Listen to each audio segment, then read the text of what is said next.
Hello, good afternoon, everyone. A very warm welcome after the lunch, and it is a proud privilege for me to be moderating this wonderful session of some extremely erudite and knowledgeable person in the field of AI and their applications in sustainability. So please join me as we welcome the panelists and start the session.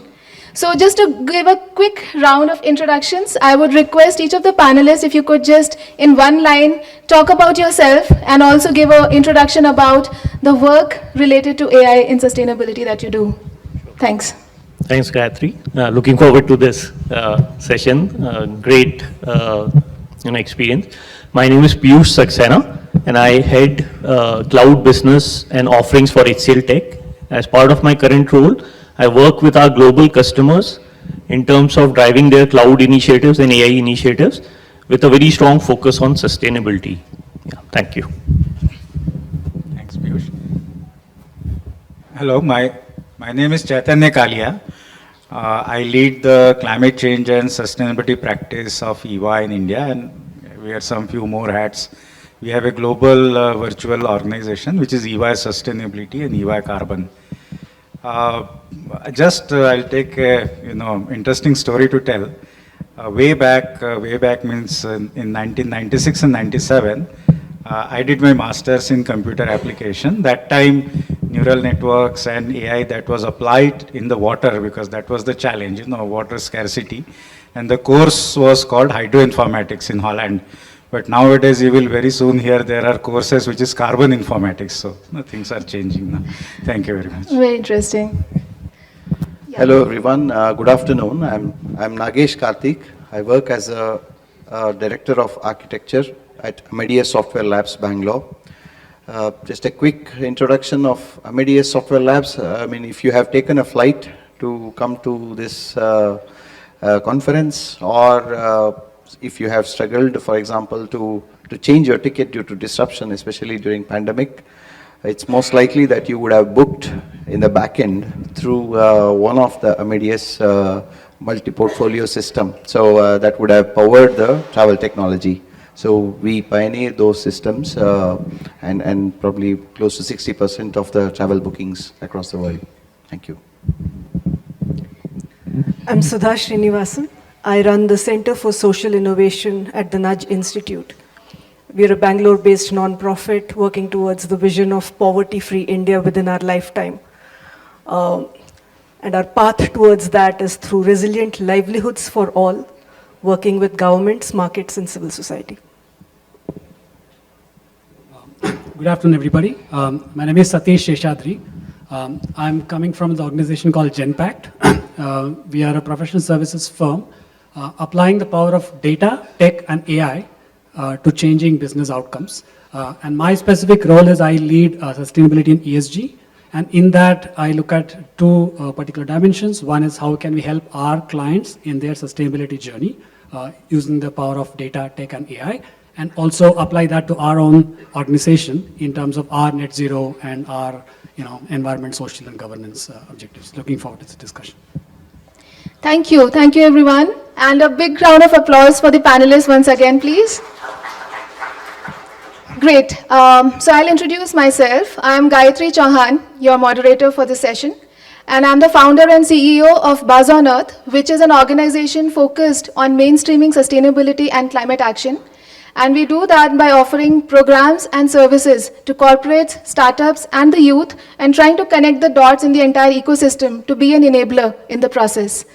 So very happy to moderate this session, especially given the context we are into right now. I think all of you must have used ChatGPT of late, and many of you might have also gotten addicted to that and using that for almost every regular content development and so on. So it is important that we understand that AI, though the predictions are this, that it can actually take over the human brain and the kind of knowledge a human brain can exhibit by 2029. Those are the predictions. But at the same time, we have to understand that AI has to be AI. And with every power, there comes a lot of responsibility. And that's why it is very important for us to ensure that wherever we are utilizing artificial intelligence, there are ethical norms and practices in place so that there is no misuse. It is pretty much like electricity. The moment when it came, it was considered to be a threat as well as a boon. But human race as a civilization has been wise enough to use it in the right manner. And today we are all sitting in this comfortably well-lit room, air-conditioned room, because of the right use of electricity. So similarly, let's hope that AI is also used with equal responsibility. So coming to the economic part of it, so by 2030, we are expecting that AI alone will be contributing to close to $5.2 trillion in the economy, that is a global economy. And that's a kind of substantial contribution for any sector to make. So with that, I would request, Chaitanya to talk about, through his work, how are you seeing that transition happening? And what kind of economic paradigms are corporates ready to imbibe when it comes to adopting AI and sustainable measures? Yeah, thanks, Gayatri. I think AI is getting adopted among all parts of the life. Today, I'll focus more on the sustainability aspect. As you can imagine, it's a wide spectrum, and when I'm saying wide spectrum, you can predict using AI, variety of AI model, whether it is going to be rainfall, accurate rainfall. Some of the climate modeling can go to few hours of detail. There is a potential to predict how the weather pattern will change in a month, in a year, and there are models which are predicting even 100 years from now. So it's a very, very wide spectrum, and only thing I would say that many of the things are in making, they are in testing, and we have to, as Gayatri said, we have to really work very hard to make it workable in a positive manner. I think that is one of the things, and when I say I'll give you a few examples, if you want to do a climate modeling all over the world, there is lot of gap wherever the sea is, and we know about large part of our earth is sea, and very difficult to get data from there. Now with a kind of predictive modeling, it is possible to, and we all know this El Nino effect and how the climate modeling is happening. It's very, very connected.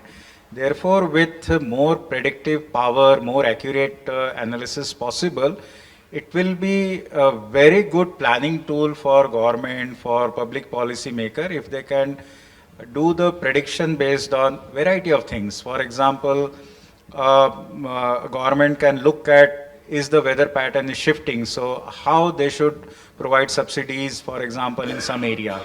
Air conditioning equipment company, if the model is predicting that heat which is going to increase now is more than now 40-45 degree for most of the summer, probably they will create equipment which are able to cater to that. Today they are not. If you are in certain parts of the world, it's going to be very difficult. In fact, in Europe, we know the railway lines are not able to cope up with the heat, and there are bends and everything. And I have experienced myself for 3-4 years, 3-4 days, the entire railway transit system of UK was stopped last year. So many things are happening, and therefore, simple answer is, with better predictive model, with right kind of data validation, with right kind of use cases, I think it is going to solve a lot of problem in much faster way, which we need to remain within 1.5 degree. That is the challenge we all are facing. Thanks, Chaitanya. And that also sets the context for this discussion, wherein we have subject matter experts and people who have been, focused on real-time applications of AI. So, considering your experience with HCLTech, Piyush, just wanted to know that, I have heard that in data centers alone, it can contribute to close to 40% of energy reduction when it comes to integrating AI. So, do you have any case studies or examples that you would want to share which will be of benefit for the larger good? Surely. I think AI has revolutionized, almost every aspect of our life. Here we are discussing specifically AI for sustainability. So I would want to take few examples. Just before that, I just want to also talk about fundamentally what has changed. Look, data is core to all AI solutions. And traditionally, if you see, all of us used to have, even large corporations used to have data within their premises. And it was not largely shared or accessible to the wider, organizations across the globe. So the fundamental shift which has happened in the last 8 to 10 years is general availability of data. Right? It comes with its own advantages and disadvantages. We understand, there's a lot of data which is biased, which leads to, unethical practices. But in general, better data accessibility has opened up a lot of avenues, something which, Chaitanya was talking about, predictability that comes with the larger data sets. There is synthetic data, which is being generated, which is as close to the real life data, right? So that is solving a lot of problems. One of the case studies, where AI is being leveraged for sustainability. We are working with a number of our customers, specifically in the utility space.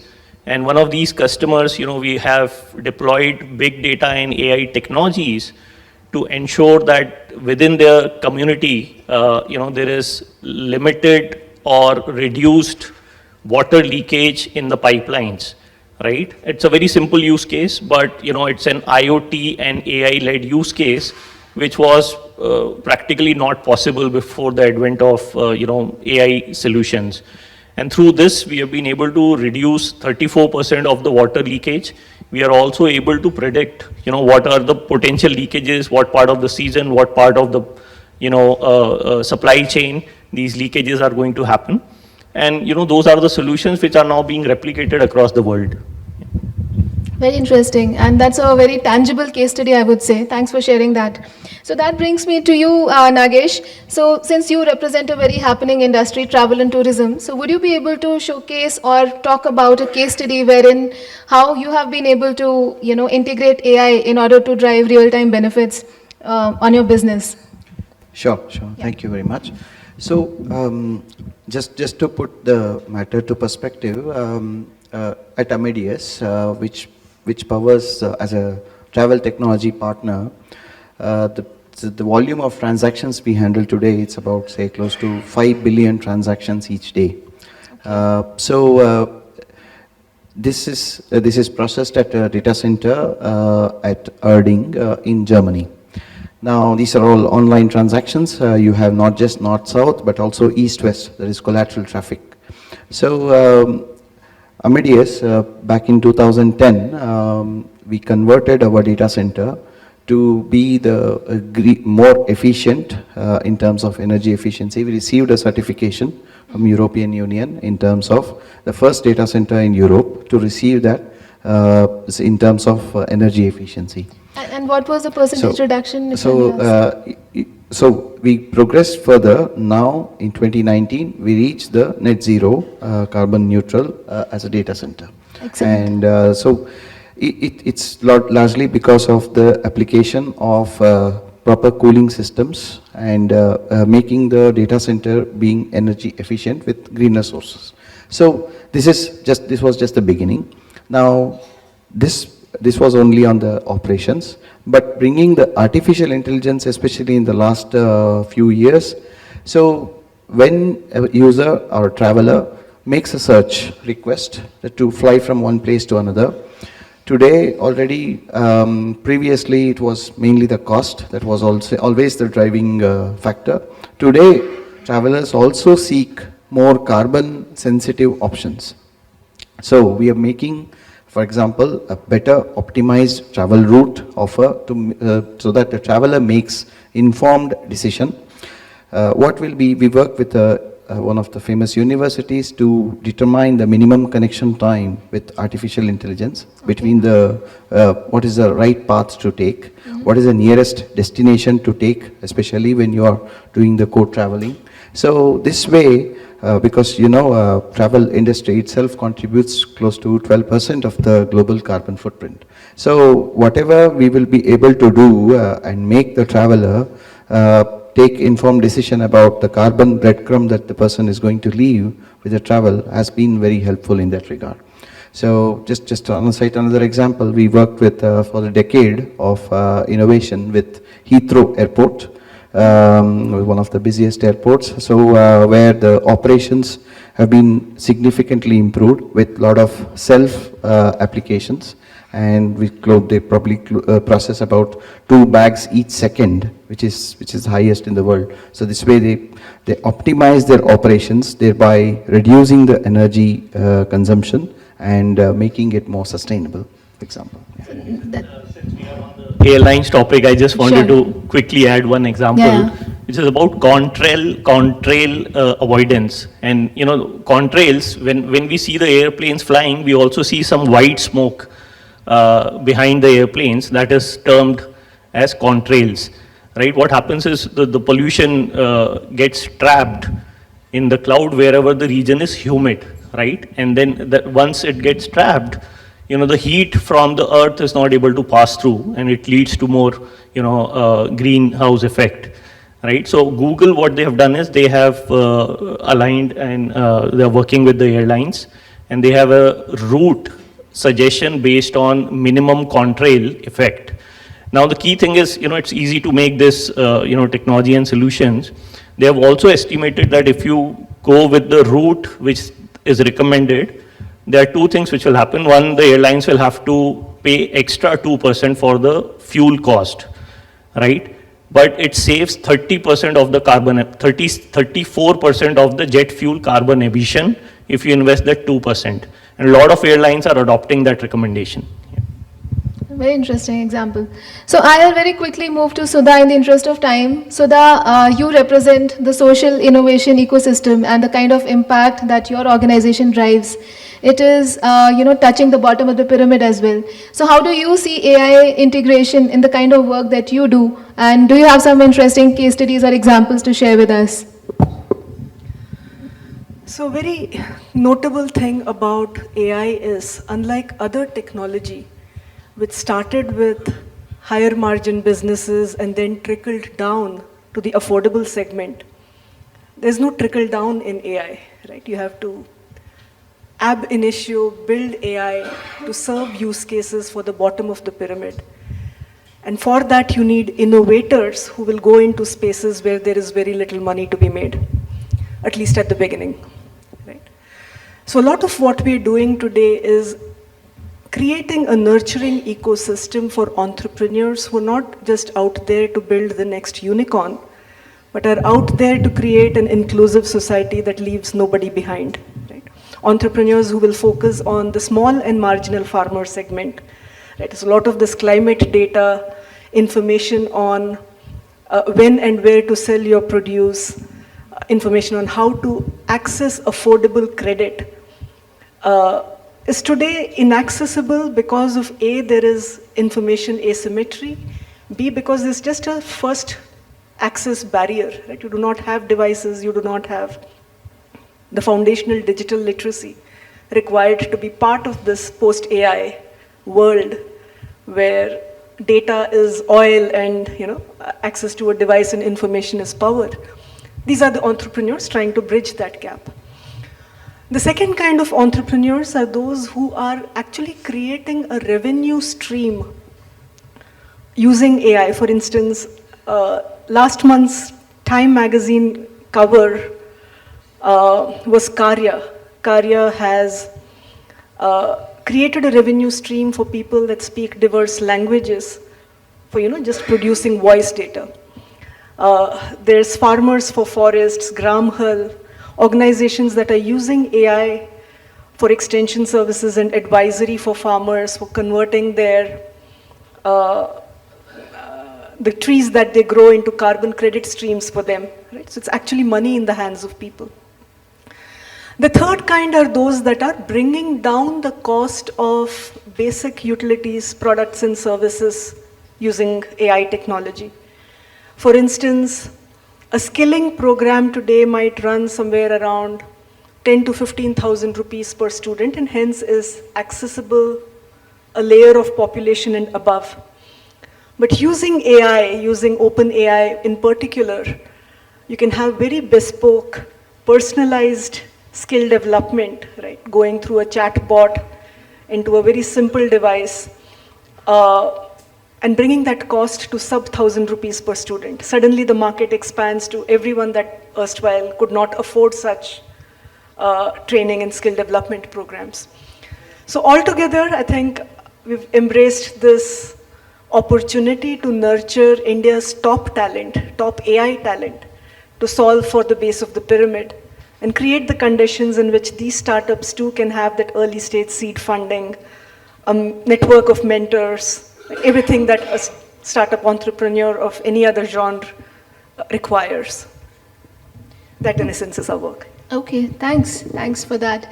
So Sathish, coming to you, since you have been a global ESG leader, so I would like to understand from you the kind of servicing that you have been doing for your clients thus far when it comes to integrating AI into sustainability. And when we talk about sustainability, the primary consideration is around E, and then it comes to S and G. So would you like to state one example each for E, S, and G, how your interventions have helped the client gain value? Sure, Gayatri. So, I know you asked about E, S, and G, but maybe there's a slight different structure that I'd like to do, but I'll just talk you through that, right? So when you look at ESG, for example, then sustainability, ESG, very quickly this topic becomes a little bit of a jargon land, because then we will say, oh, what does TCFD say? There is an ISSB and then BRSR. It becomes an alphabet soup, right? To the extent it becomes very overwhelming. So what we have tried to do is really give a very simple structure of what does the life cycle of sustainability look like into just 3 broad steps, right? In the morning, for example, we had a session on green reporting, right? There is a set of actions that you take, which is all about you would assess and report, right? Assess in terms of where you are today as an organization or a society or a planet, and report, right? So that's just getting the baseline.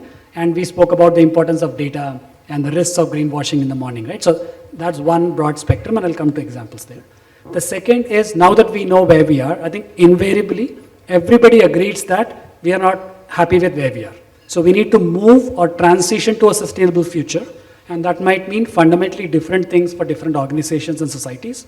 And I'm again not talking only about environment, it could be social, right? It's social equity, it could be diversity, so on and so forth. And third is there is a clear realization that sustainability is a new class of risk. And in some of the banking leaders earlier today spoke about how they consider sustainability when they think of investment, right? So one, it is a risk, which basically means as participants in that space, how do you build resilience and adaptation to that risk? So there are 3 broad areas: assess and report, then transition to a sustainable future, and building agility and resilience, right? If you think of these 3 as the broad spectrum. And I'll talk about how we have, applying AI, but broadly data, tech, and AI to each of these spaces, right? So one of the foundational sort of beliefs as we think about sustainability itself is that as we all talk of as individuals or individual organizations, you would see a wide spectrum even on this panel, right? But you'd realize that it doesn't take a Rambo or Superman to get this solved, right? This is a team sport, right? None of us are going to have this magic wand and then become the next OpenAI for sustainability and solve this.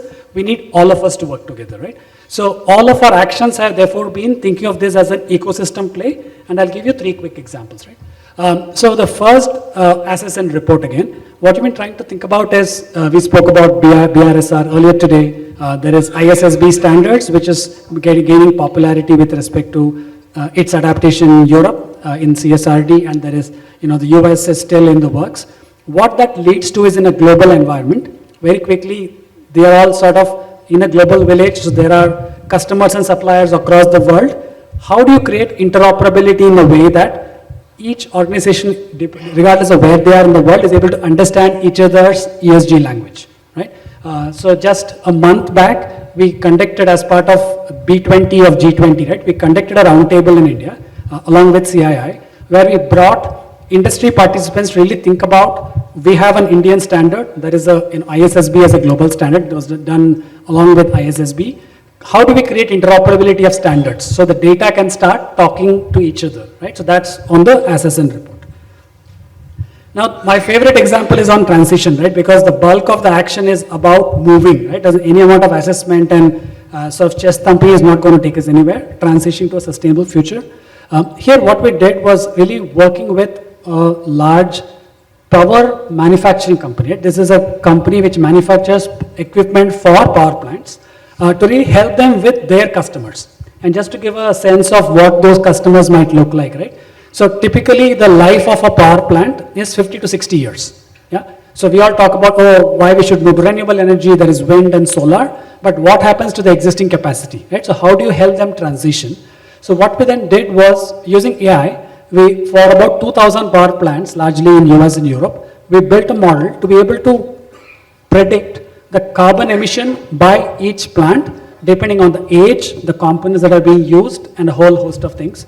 That immediately gave a view on relative ideas, right? So you have, let's say, 10 power plants as an organization. You know what is the relative carbon emission across those areas. So you know what specific actions could be taken. So that's number one, right? The second is, how do you change that? Then we use computer vision, interestingly, to look at the map data to say what are the power plants, what kind of land that exists around that, to be able to install carbon capture technologies, right? So there are technologies available today, but a power plant might have been built several years ago that there is no space to do that, right? So we applied that in a way, but all in the context of business value, because what it enabled our client, the manufacturing company, was to go to their customer, the power plant, and say, hey, you can improve your carbon footprint because you are significantly higher than the industry benchmark. And by the way, we have seen you have extra land, and here is the carbon capture equipment, right? So there is a business element to it, right? I don't want to sort of, overlook that. There is that, but that makes it clearly a win-win because you're able to actually create value. So that is the second. And very quickly, the last one, right, which is on the building resilience and agility, right? We just recently concluded, we announced a few days back, we conducted a sustainability hackathon among 4,000, 5,000 data scientists across the world, largely in India as well, to really look at cotton produce. So the reason we picked cotton is one thing which is highly subjected to price fluctuations because of weather fluctuations, right? That directly impacts farmers, their ability to make their income, but also as consumers, the inflation impact, right? So here we are not able to change anything. We are only able to predict climate change. And as you understand climate change, also able to assess which parts of the world has a higher impact on the yield of cotton, and therefore you make your agriculture decisions accordingly. So again, three broad areas. You do things around assess and report. You think about how do you transition to a sustainable future, and you also think about how do you build agility and resilience to manage this as a risk. Thank you. So Sathish, just taking up on what three measures you spoke about, transitioning, then building upon the existing measures. So I was wondering, because we were having this discussion, Chaitanya, some time back, since AI is largely fed on the amounts of data, the large amounts of data, and that too, it has to be high quality data, because that will determine the whole efficacy of the solutions that come out of it. So are there any ways or means by which this can be ascertained, and what practices are currently considered the best practices in this field? Yes, so I think lot more data is available, as Piyush said, that to use as a train the models. I think that is something which is gaining a lot of momentum. But if you ask me, and if you can, the raise of hand vote, is the people they are using this kind of data model in the day-to-day working in their respective company? I'm not asking that, but my suspect it will be less than 50%. Maybe it would be very low actually. So that is where I think we all have to work together. We talked about creating ecosystem where we don't look AI as a, something which is not very, very popular. And why it is? Because it is predictive, it is a black box, and it may have, human brain cannot never be replicated, those kind of things. But it should be made as a part and parcel of those area where it is solving the problem very quickly. I mean, traditional computational fluid dynamics model, if you are running, to do that work, probably it will, the best of the computers will take, let's say, 10 minutes. With predictive AI-based model, it will take maybe 2 seconds. We are talking, this is the level of difference and the power which is available. So not getting into technicalities, the simple view is that if we have a lot of data which is there, and I'm sure, I've been listening to some of you, that we discuss in the morning, lot more data on sustainability, ESG parameter, disclosure is going to be there in the public domain. So two things will happen. One is that industry is going to disclose data of their own operation, about their supply chain, about product level data. That day is very near when like you buy anything to eat and it will have a calorie related information.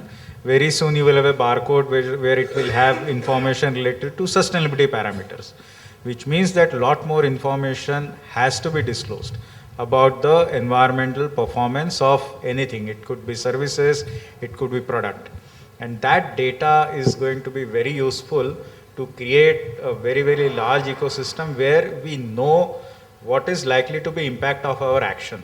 You know, we talked about airlines, so we know if you are buying this ticket, this is going to be the impact. If I'm buying a shirt, this is going to be the impact. If I'm, you know, we talked about air conditioning and lights. If you are doing that, what is the impact of that? So every decision making, ultimately, this predictive analytics are helping to create those decision support systems in some way. And that's what I think key change is likely to happen. Mostly it will happen in the back end, but I think it is not very far. Maybe I'll give 3 to 5 years. Because of the consciousness of the young generation, it is going to be pretty fast. That's absolutely true. And coming to that data point that you spoke about when it comes to even looking at the existing jobs that are this is a huge sentiment out there that AI is going to replace a lot of jobs, right? So as your experience at HCLTech and for your clients as well, how do you see AI? Because if you look at AI alone is going to create some 38.2 million jobs, right? So when it comes to this fear of AI replacing existing jobs, how you have seen the trend emerging and what sentiment is there around? Yeah, no, I think that's a hot topic, and everyone is concerned about AI replacing or even eliminating jobs. And based on because this is this is a very broad topic, right? So nobody can be very accurate in their predictions over here. So we can share from our experience. And this has happened in the past. New technologies have replaced existing skills, and people have invested time, energy, and focus to learn new things. I think that's the same case in AI as well. AI, if you look at, is going to eliminate a lot of mundane, repeatable tasks. Like any other, whatever things we were doing manually, we got machines. Machines replaced the workers, but then the workers started doing higher IQ things, right? And that's the same case with AI as well. People have to continuously keep learning, technology, AI, and make sure that they are able to contribute, apart from what AI is able to do. And that, I think Sudha is, doing something great in this field, because the digital divide and the AI divide is where the challenge lies, because a lot of people, who are resourceful, who have the means and mode, will be able to overcome this challenge. But the divide where people who don't have access to technology, who don't have access to resources, will get severely impacted.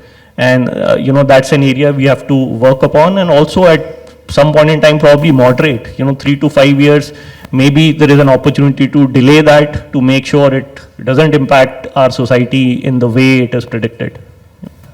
So that's a very interesting point. You spoke about the digital divide. Actually, I was going to talk about that shortly. So, and this question actually is applicable to everyone, but I would request Sudha you to answer that. So how are we addressing this whole notion of digital divide because of the, and how are we, trying to be more inclusive in the overall approach? If I may just follow through on that response with the new opportunities on AI. I think it's beyond debate to say, yes, AI will take away a lot of jobs as we know them, and the new jobs that AI will create in data sciences, etc., will be minuscule compared to the displacement it will create. But I also want to put one thought out there, which is, what can you do with AI that is currently needed and not getting done? For instance, a country of our magnitude needs an education budget of 7 to 8% of GDP. We are at sub 2%, right? Take the number of teachers required per capita, we are far below. Take the number of doctors required, we are nowhere there. Take any profession, take the numbers of lawyers required. If you had enough lawyers, you wouldn't have the backlog you have in court and out of court. litigation just piling up in years, right? So there's so much out there. Take farm. Look at the amount of drudgery there is in even running a very small farm. That's not, a lot of that work humans should not be doing. Look at manual scavenging. This country loses a few hundred people every year. Forget the loss of life. Just the idea that it continues well into 2023 as a practice and as a vocation is abominable, right? You should not have humans going down drains. That is the job of robots. So there's just so much out there that is not getting done today, which could get done with AI, and I think that's hugely liberating to think. How do we get to the other side of the digital divide? I think there are two things that are concerning. One is that data sets today do not include a very vast population. Let me give you an example. There's a tribe that lives in the central belt of the country. If you Google their name, the first 20 pages of Google results will be that they eat rats, right? But that's not their identity. That is the reason why this is what surfaces in results is because their story has been told by others in the digital world. They haven't told their own story. If they did, you would know that they also have, they are custodians of massive biodiversity, right? They kind of can recognize an herb by the look of it. They have powers like that, but you know them by what they have eaten because, and that perhaps several generations ago, because of the colonial baggage we carry as a country, right? So the digital divide has to be bridged in terms of what information is available about our people and how do we kind of moderate that. The second, of course, in terms of can the data belonging to users, belonging to creators of that data also be monetized by them? Can we put that power back into people's hands? So those are the two aspects. Very, very beautifully answered, Sudha. I really like that. And example that you quoted, that was hugely concerning. And it is so important that we get to be more and more inclusive when it comes to, bridging this digital divide, because more than 70% of our country needs that kind of support and hand-holding when it comes to, walking hand in hand with AI integration. Having said that, I would also want to ask this question to, and you can, any of you can pick it up. That is on the ethical considerations that we are taking up when it comes to integrating AI into your own business or into the clients that you are servicing. Yeah, can I take it? Yeah. Okay. So the heart of the ethical consideration really comes up to, and at the beginning we've been saying how powerful AI is, and then with power, I think you said, comes responsibility. So responsible AI is the answer. And it could mean a lot of different things and often not very clear. Maybe I'll highlight a couple of things to just make it sort of top 2-3 things that sort of we've been focusing on, right? So one is if you just first of all look within the current world of business environment, right, itself, is AI, as we all know, is a huge decision-making tool. But what kind of decision does it make? And in that process, is there an unseen effect, right? For example, we all been talking about data as almost a raw material for AI, and historic data is what will lead to future predictions, right? So if you're, for example, making decisions on simply loan decisions, and given historic data about, race, sect, whatever, right? If that is in the data, not intentionally, AI is going to make those biases into the system, and without even knowing, we are going to make wrong decisions, right? So how do you really work towards removing the bias, eliminating bias is just number one. The second that goes hand in hand is, I know Chaitanya, you spoke about how data or AI becomes a black box, right? Explainability becomes very important, right? We cannot disown a decision by saying, hey, this is because AI recommended so, right? Because we are not making a trivial decision. We are not deciding what to watch. We are making decisions which could be life and death for somebody else.